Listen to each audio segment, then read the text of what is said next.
Hola, mi nombre es Daniel Rafecas y bueno, a pedido de la doctora Alicia Noli voy a hacer un breve video con relación al origen de las cartas y documentos internacionales que hoy en día forman parte del derecho internacional de los derechos humanos. En ese sentido,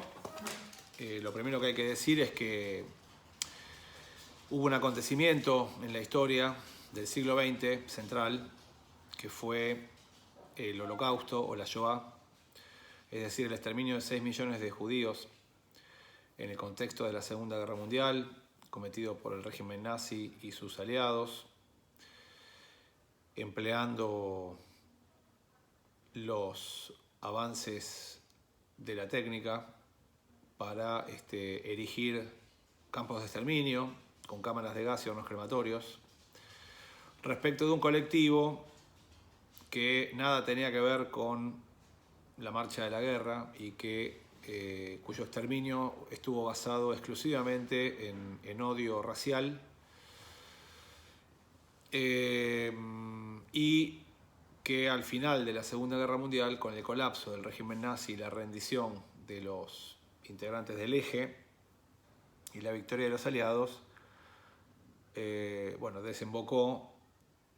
o fue muy determinante para la sanción el 9 y 10 de diciembre de 1948 de la Declaración Universal de Derechos del Hombre y de la Convención Universal contra el Genocidio, que fueron las dos primeras cartas internacionales de derechos humanos que fueron sancionadas, debatidas y sancionadas por la recién creada Organización de Naciones Unidas. Junto con ello, y en paralelo, se llevan adelante en la ciudad de Nuremberg, se celebra el famoso juicio que organizan los aliados, es decir, la Unión Soviética, Estados Unidos, Francia e Inglaterra contra Alemania,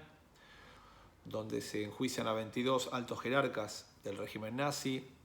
donde más de la mitad de ellos fueron condenados a muerte.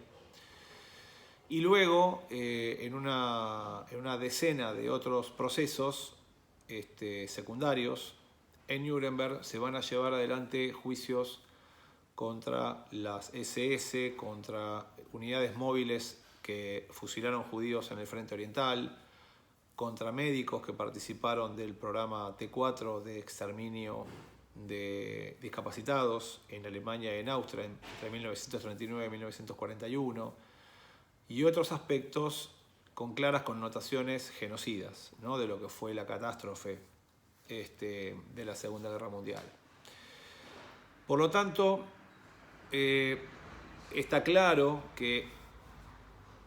estos acontecimientos históricos, la comprobación y el descubrimiento por parte de toda la humanidad de lo que había sido la Shoah, que recién se produce en 1944, 1945. En segundo lugar, la celebración de los juicios de Nuremberg entre 1946 y 1949. Y la sanción de las convenciones que ya mencionadas en 1948 constituyeron entonces el núcleo histórico, las fuentes materiales que van a propiciar las condiciones para que durante las décadas siguientes y hasta nuestros días se fuera cimentando y consolidando el camino del derecho internacional de los derechos humanos.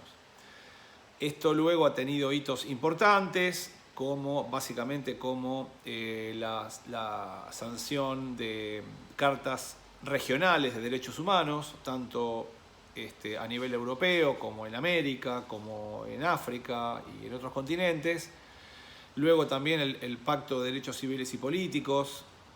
en los años 60. Y luego también la conformación de los tribunales especiales para juzgamiento de genocidios, como el caso de Ruanda o el caso de la ex Yugoslavia, y más próximo en el tiempo, en lugares como Camboya o Sierra Leona. Y al mismo tiempo también en 1998 la celebración del Estatuto de Roma, la creación del Estatuto de Roma y la creación de la ICC o International Criminal Court o Tribunal Penal Internacional.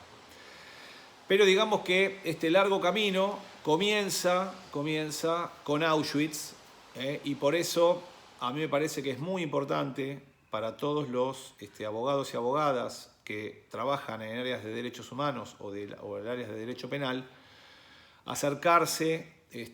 un poco más en cuanto a la perspectiva histórica y las implicancias filosóficas, sociológicas y jurídicas que ha tenido Auschwitz, porque